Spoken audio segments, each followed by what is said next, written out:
Hello everyone, this is part 6 of What If Naruto Was Madara's Brother, and I hope you guys enjoy this video and to like, to subscribe, to share, and check out the playlist, to see more comment down below. Now let's start the intro. They call me a god. They call me a god. They call me a god. Join my membership, the perks are great. It's in the description. 2 days later, Naori watched her nephew mount atop his monstrous fox as his remaining companions arrived in the courtyard. She could see it in his eyes, the thirst for battle, with the only difference between him and Madara being the fact that while the elder brother enjoyed K, the younger one only liked to test his limits against worthy foes. But what made her young nephew more dangerous than anyone, even Madara, was the fact that Naruto didn't fear death. He welcomed it, for it would free him from the hell that was his life and that gave him the power over most people, for he didn't want money, power, or glory. He just wanted to redeem his disgraced name, no matter how impossible it was. When he approached her, he again stepped down to the ground, allowing her to kiss his forehead and cheeks. "Be victorious," she whispered, unable to hide her worry, for she loved this boy as if he were her own. That fact had become crystal clear the day his life had changed forever. His words all those years ago of her abandoning him during his early childhood had made her feel more guilty than all the lives she had taken. For she could have chosen to love a motherless child. And instead she chose to serve the clan, believing he would never remember her. But now she couldn't help but think how things could have changed if she had been there for him. Would his life have turned out the same way? Would he still be a pawn for their clan, for Tajima's ambition? "It's bad to bid someone farewell with tears before they leave for battle," he admonished with that ever-present arrogant smile. She didn't reply and embraced him fiercely as tears slipped from her eyes. He was taller and more stronger than her now, and yet she wished to see him safe and happy from all those who wished to harm him. "Just be safe, and if things get too risky, come back," she whispered worriedly, and felt him stiffen in her embrace. "We need this alliance, Naori," he said seriously. "Not if it means losing you or worse." He couldn't help but smile and kiss her forehead, for this beautiful woman had looked after him more than his own father ever had. There were very few for whom he had any feelings, she was one of them. "I won't not until I kiss Tobirama Senju," said Naruto furiously, his hatred for the second Senju heir seeping into his voice, which made her clutch him more fiercely. "Promise me you won't engage the Senjus. Tobirama will not heal your pain," suggested Naori, but he shook his head. "He took away the one I loved most in this world. And I will take away all he holds dear before ending his miserable life, and only then will I join my brothers," he whispered hatefully. "You still have one brother in this world, Naruto. And he loves you more than anything." Her words made him falter as he remembered the sibling who had defied everyone for him. One who would not hesitate to burn the entire world for him. "Madara has father. And I have to revenge Izuna," he said stubbornly, making her break the hug and stare at him furiously. "And what about me?" Again, this woman made him feel more guilty than anyone else ever had. He looked away, for he was not able to meet her gaze that held so much anger but love for him at the same time. "You should have been my mother." Her heart warmed and broke at the same time hearing him say that. For hidden in those words was all he felt for her and the place she had in his heart. "Then promise me," she insisted fiercely. "Naori," he sighed, but she grabbed his chin forcefully, making him look back in her eyes. "Promise me." His defiant stare fought against her fierce gaze, but she didn't break nor flinch, which made him finally sigh in defeat. "Very well. I will not engage the Senjus and only focus on the mission. I promise." He smiled when pure relief washed across her face and her eyes lost some of the unbearable tension she had ever since his decision to take this mission. While she had insisted for him to take more men than just his Kinsguard, but he had refused, for there was no need. And he liked to work with people he trusted. "Come back to me unharmed and victorious, then I shall give you a gift," she promised with a smile. He smirked in return even as he moved to mount his beastly fox, who simply stepped aside, making the heavily armored Naruto fall flat on his face in the ground. Naori and the rest of the Kinsguard laughed heartily even as Naruto glared daggers at the beast, who stared back at him unapologetically. It was with this happy memory that she watched him depart and made a silent prayer for his safety. Nightfall. The group of 6 Uchihas and 1 giant fox finally stopped their fast journey when they reached the borders of their clan territory. A few miles ahead began the borders of their most hated and dangerous enemy, the Senju. Every member of the squad could feel the unspoken tension in the air as they saw Naruto's harsh stare fixated on the Senju borders. The hatred ever present in his eyes as his heart yearned for the one thing he had always wanted. A chance to revenge his beloved brother. It was a strange paradox for Kurama to witness, for the same boy had remained loyal and devoted to the Uchiha clan even after all that was done to him. His love for his family exceeding the disgrace laid down upon him. And yet at the same time his hatred for one Senju knew no bounds, and Kurama didn't doubt for a single second of the unspoken horrors Naruto was capable of inflicting just for a single chance of revenge. He was an Uchiha and at the end of the day nothing would change that. But the beast was relieved when the boy gave a resigned sigh before averting his gaze from the enemy borders and turning back towards his squad. If there was one thing true about the boy was the fact that he kept his promises, no matter what happened. And that Nauri woman had used that for his own good. "We shall make camp here and move forth at midnight," commanded the K, earning nods from his squadmates until Itachi presented one problem of their plan. While we can move swiftly in the darkness, it still leaves us open for detection. The Senju clan is known for their hidden traps and sensor patrols. Any mistake and we will be surrounded before we can even blink, warned Itachi. That is a risk we must take. I guess it's better we adjust a squad then, and not a small company as Naori-sama was suggesting, said Kagami honestly, but Takeshi shook his head in protest. There is strength in numbers. We could have used that extra help if not to confront the Senju in case of trouble, then at least against the Yamanka clan who will have a sizable chunk of their fighters defending their homeland, said Takeshi with a frown. Before anyone else could offer any more suggestions, Naruto's amused laughter again gathered the attention of the group. "You gone senile, golden boy?" asked Mikoto slyly as she stared at his golden armor. Chuckles and jeers erupted at her remark as Naruto blushed and glared at her, even Kurama snorted at the nickname this woman always had for his friend. "Shut it, Miku Baka," he retorted sharply, resulting into Mikoto's eyebrows twitching violently as her twin brother laughed boisterously. "Seriously, you guys, we're on a mission, you know," whispered Itachi in his usual broody tone. After another few minutes of childless bickering, Naruto finally managed to gain control and looked at all his squadmates including the lazy fox pretending to sleep in a nearby corner. "Do you trust me?" he asked seriously, his face losing all the joviality. "Do we have a choice?" retorted Takeshi with an eye roll, and grunted in pain when 2 hard bops connected on his head courtesy of Mikoto and Kagami. "We do, Lord Commander," assured Itachi with a faint smirk, making Naruto groan at the stupid nickname earning another round of smirks and chuckles from his group of crazy friends. "Then I'll reveal our next action when the time is right," replied Naruto cryptically. Surprisingly, Kurama saw all the squad members nod in agreement as they warily glanced at their surroundings clearly understanding Naruto's hidden message.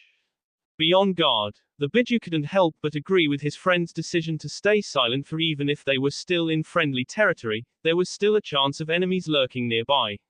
And it would be utter folly if their mission plan was explained out here in the open. The same had been the case when they had been preparing at their base for there were many people there whom Naruto didn't trust, even if they were Uchiha. And the K still didn't trust Tsukumo, so he had refrained from explaining his strategy of rescuing the Hatake clan head's daughter from the Yamanaka. And it was a testament to the loyalty and trust the Kinsguard had in their leader that made him accept such a risky mission, and still go on forward without knowing their battle plan. They were risking their lives for Naruto Uchiha. And Kurama saw the determination in his friend's eyes to keep his loyal comrades safe.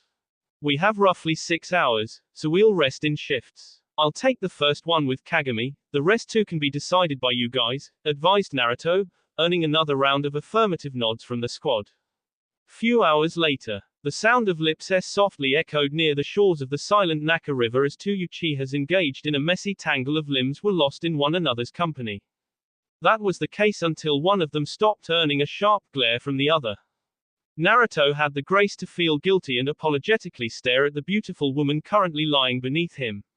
Although her next words rendered him speechless. "Are you into boys?" Mikoto smirked when he spluttered for a simple reply with his cheeks flushing red in embarrassment.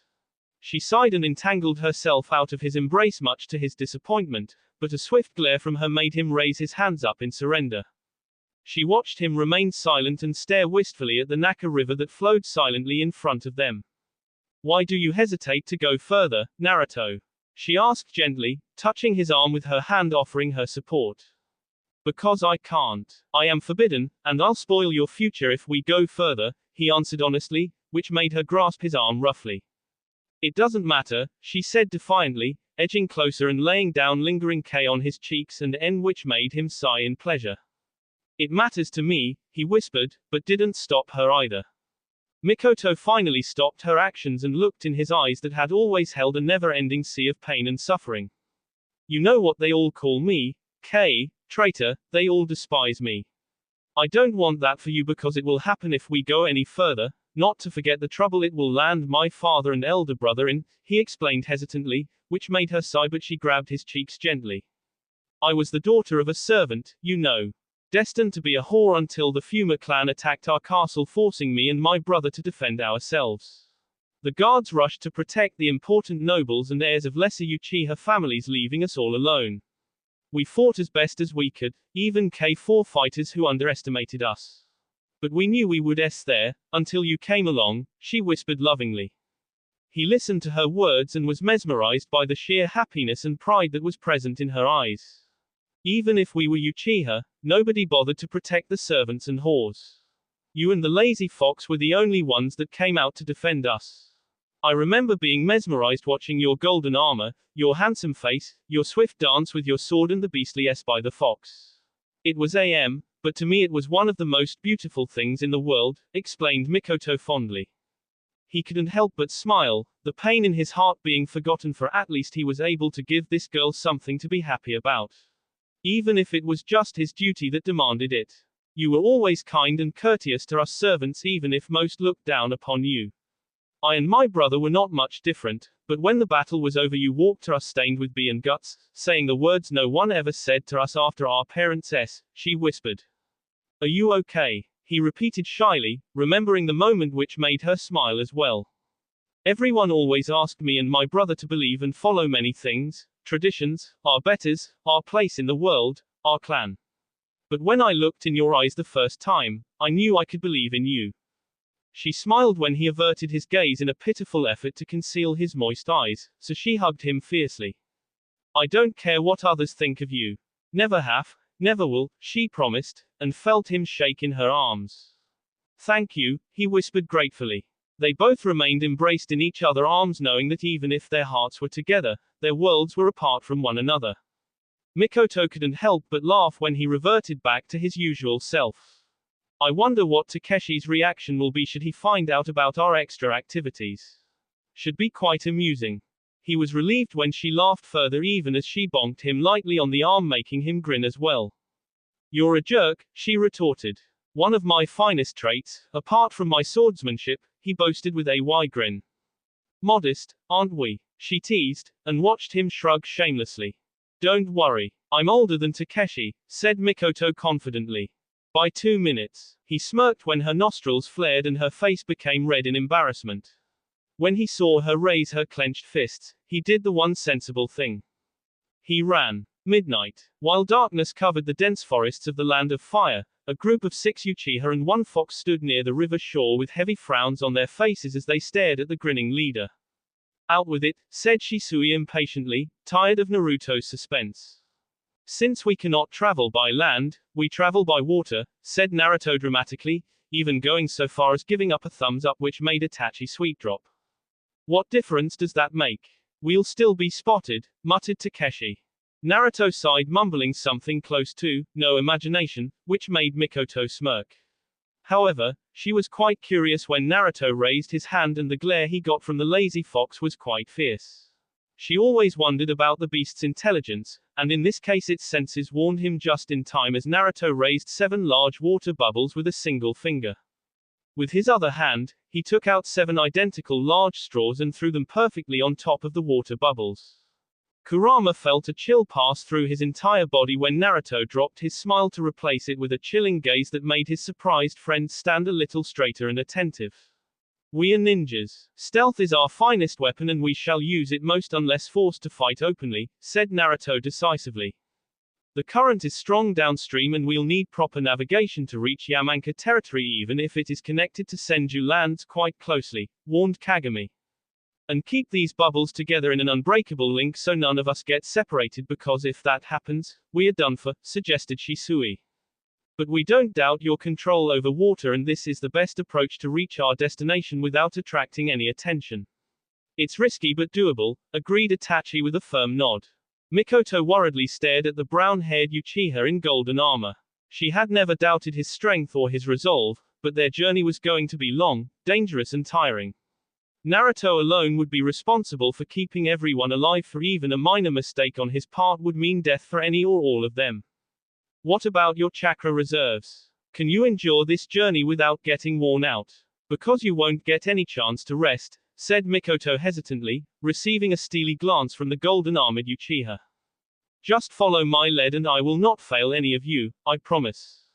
Despite the risks or challenges, Kurama himself along with the Uchihas couldn't help but at least respect Naruto's confidence and determination.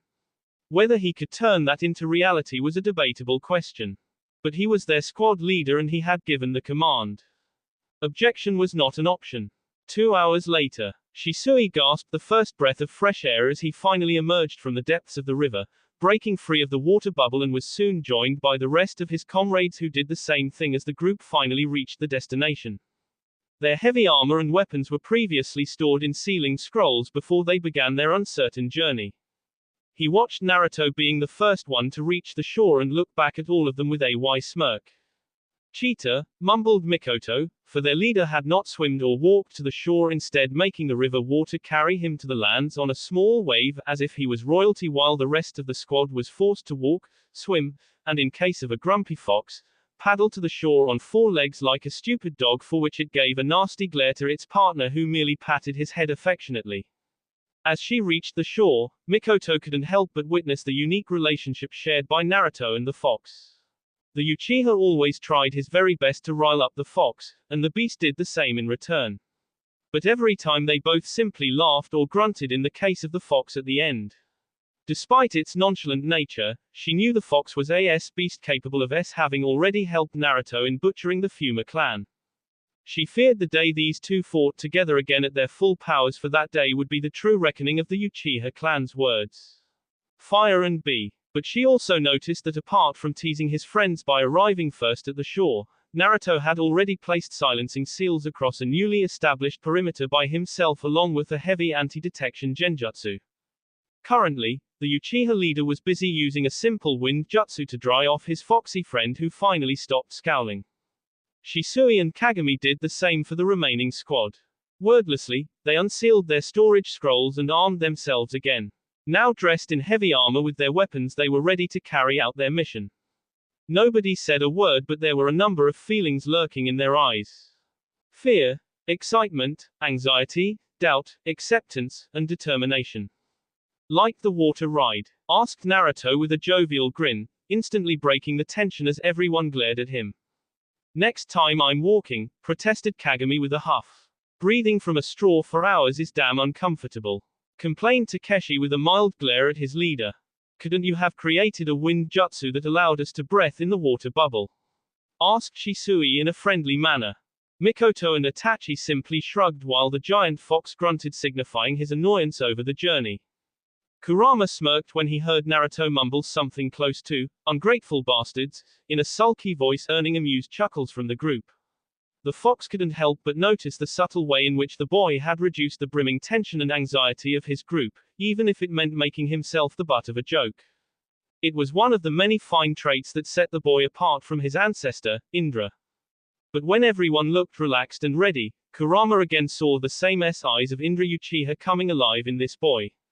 "We can discuss the battle plan now that I have secured this area," suggested Naruto seriously, referring to the genjutsu and silencing seals that would give them some much-needed cover. As he explained his strategy, most of his comrades clearly expressed the flaws and merits both, but still gave their consent, making him smile. When every one of them became clear as to their part in the plan, They all glanced back at Kurama, which made the beast scowl as he noticed everyone apart from Naruto, Mikoto and Itachi staring at him skeptically. The former two cared for him and the latter was too smart to understand Kurama's hidden power, even if he never expressed that sentiment aloud to anyone of his group or clan. Do you think the fox can handle a suitable distraction to alert an entire clan? Asked Takeshi hesitantly, afraid of the beast as it growled at him menacingly. Naruto smirked, receiving a devilish grin from Kurama. Oh, he's going to enjoy F with the Mindwalkers, said Naruto cheerfully, making his group sweat drop at the thirsty grin that arrived in Kurama's eyes. It was as if his leash was taken off and he was allowed to do something that was his true nature. Be wild and create chaos. What is our plan of protecting the fox should he get into trouble? Asked Shisui worriedly, surprising Kurama quite suddenly. We need one of us to stay behind and keep an escape route ready should we fail or things get too hot. That person can also aid the fox should the need arise, suggested Mikoto honestly, and saw the fox stare at her approvingly for her remark on it being able to handle Yamanaka. Who? Asked Kagami seriously. Naruto again saw in the eyes of his friends the raw clarity. For the one who stayed behind faced a good chance of being the first to get K along with the fox, for the Yamanaka would start hunting them in full force. And that meant death. The same was also the case for even the ones who would carry on the other part of the plan. Naruto saw Kurama was just about to leave, having no expectation of any Uchiha apart from the K risking his life for the beast, and that would have been the case until one Uchiha did rise. Shisui Uchiha had always been Naruto's most dutiful and loyal friend, one who never disappointed, and that fact didn't change tonight as the same boy stepped towards Kurama, much to the shock of the others. You really gonna risk your life for the fox should it get into trouble, Shisui? Asked Takeshi with a frown, his dislike for the fox clear in his voice. Yes, Naruto couldn't help but swell with pride, for with just a simple word Shisui had reaffirmed his belief that there was still hope for their clan. He was a fine warrior but a better man than anyone in the group. There was no hesitation or doubt in his determined eyes as he stared back at a surprised Kurama. Let's go, partner, said Shisui with a smile, earning an equally surprising friendly grin from the fox before they both walked away. Honorable fool, mumbled Takeshi disappointedly, earning twin bops from Kagami and Itachi. But Mikoto's gaze was fixed on Naruto's lingering eyes that were still staring at the retreating form of Shisui Uchiha. And in the K eyes, she saw something she had never seen before. Admiration. She couldn't help but feel that out of their whole group, Naruto admired and respected Shisui the most. The boy was honorable, kind, brave, and loyal, just like the noble samurai from the stories they had all heard when they were children. Something she felt Naruto truly wanted himself to be until his life changed forever. She watched him conceal his hidden feelings and take in a deep breath. When he looked back at the rest of the group, he was again the leader they needed at this time. Naruto Uchiha, you are a mysterious man. Shisui carefully concealed himself in the tall trees while his sharp eyes acutely observed Kurama, who was nonchalantly walking on the ground. Just a few steps more and the fox would breach the sensor barrier that was always used by the Yamanaka. No intruder could breach the clan's holdings without alerting their barrier teams, who are always on duty. And yet Naruto had trusted this beast to cause a worthy distraction that would allow 5 Uchihas to sneak inside in the chaos.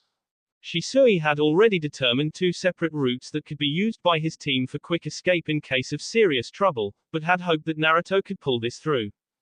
Because if he managed to do what he planned, it would greatly improve his tainted reputation in their clan and make their enemies fear him and their allies respect him. Shisui, as well as the rest of the Khan's guard, had always wondered as to why Naruto had killed his own people. They had all harbored doubts and distaste about the boy, yet the same boy kept on fighting, proving his loyalty over and over again despite the hate and scorn laid down on him by everyone. The opinion of the Khan's guard members had changed the day when Naruto alongside the fox had charged out to meet the enemy Fuma clan.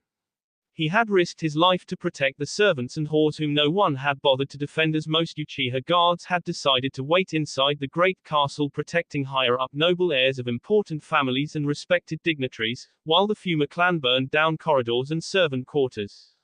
His actions that day showed a side of him none of them thought ever existed.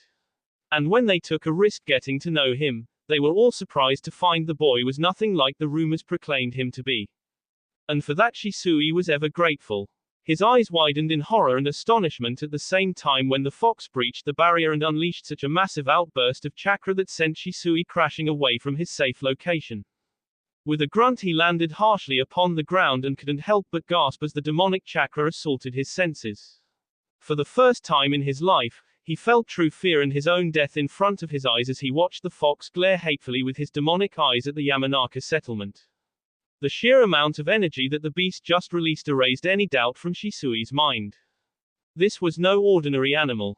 It was possibly a powerful summon or something much worse. For the amount of chakra the fox had unleashed resulted into the barrier collapsing from the impact, and soon enough alarm bells rang across the Yamanaka settlement as the Mindwalkers prepared for a full-blown enemy assault. Shisui could already sense the first responders charging towards his location in order to eliminate the threat. Yet despite his fears and wariness of the fox, he got up and stepped beside the beast ready for battle. Kurama raised an eyebrow in amusement when he saw the fear in Shisui's eyes and couldn't blame the boy, for the amount of energy he had just released was more than that possessed by 1,000 veteran ninjas. And that was just an ounce of his true power. Still, he had to give the young Uchiha credit, for when most would have fled from the spot, Shisui was controlling his fears as he unleashed his sword, for their enemies were almost upon him now. Kurama decided to have some more fun as he unleashed all of his 9 tails and grew more larger in size, much to Shisui's horror, which only grew when the fox gave him a menacing smile. "If I'll eat you." Shisui blanched in pure shock on hearing the fox speak in actual human tongue. But soon enough he smirked, which earned a grin from the large beast. With a silent battle cry, the Uchiha and Biju teared into the first Yamanaka defenders. Naruto watched the Yamanaka defenders running out of their massive clan castle by the hundreds while their civilian subjects screamed in terror across the town outside the castle. He placed his hand on the ground and nodded silently when he felt the pieces falling into place. With a flick of his wrist, he motioned for Itachi to move, which the Uchiha boy did without hesitation and began silently running towards the town full of civilians while the rest of the squad rallied behind him. "What happens now?" asked Mikoto hesitantly, on seeing the cold look in Naruto's eyes. "They'll surrender or I will destroy them," he promised without remorse. He turned back to his last 3 squadmates still left by his side. Mikoto seemed shaken, having never seen a conflict of this scale. Takeshi looked ready to shed blood, while Kagami masked his emotions behind a stoic expression. "At this rate, dozens will warned Mikoto. "Hundreds," retorted Naruto coldly. She weakly nodded, for despite the harsh command it was her duty to follow his orders, and at the very least there was no doubt in his eyes regarding his plan that gave all of them some hope. "Mikoto, the Yamanaka are holding Kiara Hitaki in the 3rd tower of the castle. You will rescue her without fail," commanded Naruto. "What about the guards that are rushing outside the castle?" asked Takeshi seriously. "When most of them are outside, we'll slip inside the castle and make our way towards their command and communication center. There I shall end this conflict or destroy this clan forever," said Naruto unflinchingly. "Understood," replied Mikoto, performing a quick shunshin and going away in order to carry out her mission. Naruto unleashed his sword as Kagami and Takeshi stepped beside him dutifully in order to fulfill their mission. "We take this town tonight." 3 shadows swooped across the vast corridors of the Yamanaka castle, hiding in the shadows. Their former clan affiliations masked by the present Yamanaka guard uniforms they had borrowed from some easy guards. Most of the security forces of the castle had already moved towards the borders where the real action was happening. Naruto couldn't help but grin, for he knew Kurama must be having fun after a long time. The beast was forced to keep a low profile for years, and only with the incident of the Fuma clan was he allowed a chance to let off some steam. Despite its friendly nature, Kurama was a beast of destruction and death. Naruto had never forgotten that fact, and nor would the Yamanaka after this day. He still had doubts about exposing even a little of Kurama's true power, knowing the Hagoromo and Kaguya clans were after him for reasons the beast was yet to disclose. Not to mention the Uchiha, Senju or any other clan would not allow such a powerful beast to roam free without aiding their cause. However, Kurama had found a place for himself among the Uchiha due to his help in the of the Fuma clan.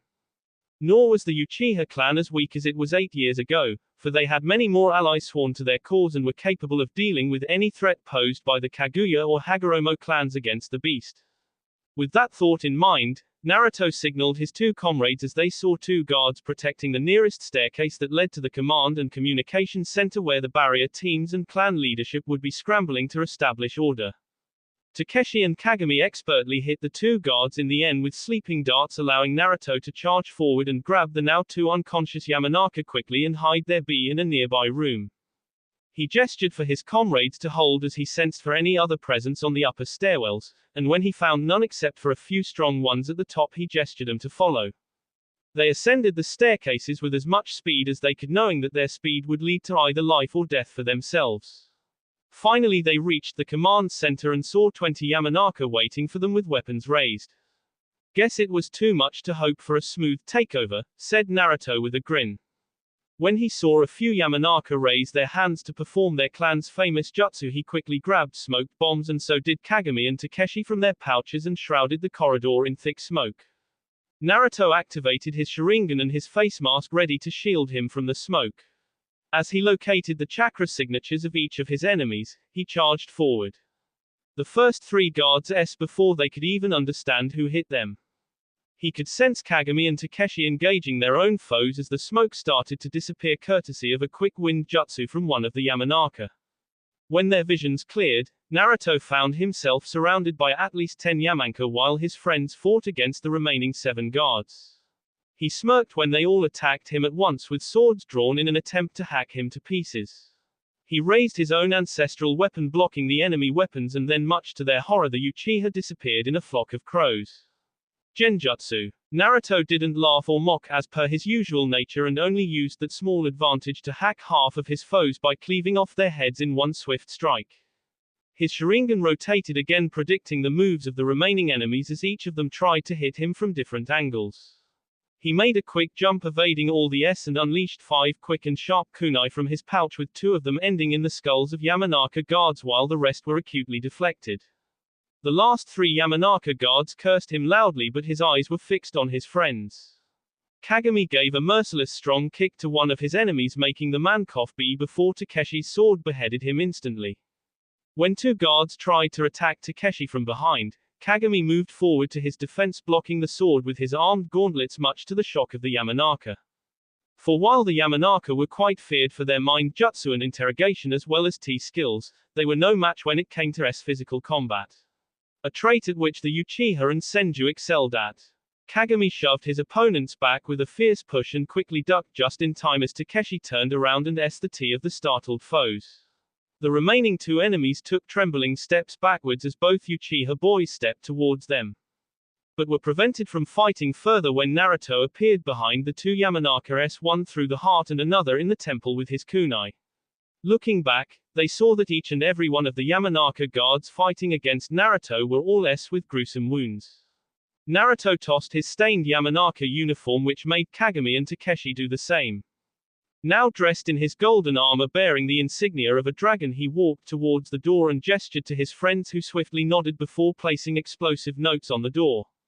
With a thunderous blast, the locked door that was the last defense of the Yamanaka leadership was obliterated, and 3 Uchihas stormed inside to find a dozen Yamanaka gaping at them in shock. Naruto's eyes zoomed in on one particular Yamanaka that was taller and looked more regal than the rest.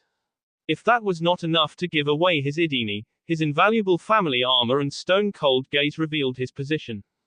Atama Yamanaka, current clan head and leader of his clan, stared at the 3 Uchiha in front of him, all armed and stained with B. The B of his people.